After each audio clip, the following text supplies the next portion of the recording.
Judges 16, Samson's fall and death. Samson went down to Gaza and lay with a harlot.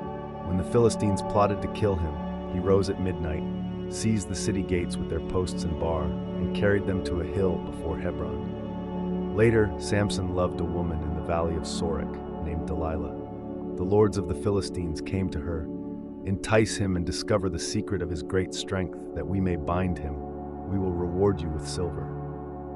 She pleaded with him, but Samson misled her, first saying fresh bowstrings would weaken him, then new ropes, then weaving his hair into a loom. Each time when she cried, "The Philistines are upon you," he broke free, his strength undiminished.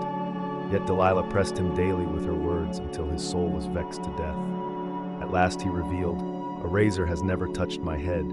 I am a Nazirite to God from the womb. If I am shaven, my strength will leave me." Delilah saw he had told all his heart. She lulled him to sleep on her knees, called for a man to shave off the 7 locks of his hair, and his strength departed.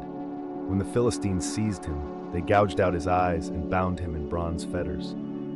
Blind, he ground grain in the prison, but the hair of his head began to grow again. The lords of the Philistines gathered to sacrifice to Dagon, rejoicing, "Our God has delivered Samson into our hands."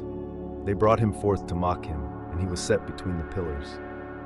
Samson asked the lad guiding him, "Let me feel the pillars that I may lean upon them." The temple was full of men and women, and all the lords of the Philistines were there, about 3,000 on the roof watching. Samson cried to the Lord, "Remember me, O God, and strengthen me this once, that I may be avenged for my 2 eyes."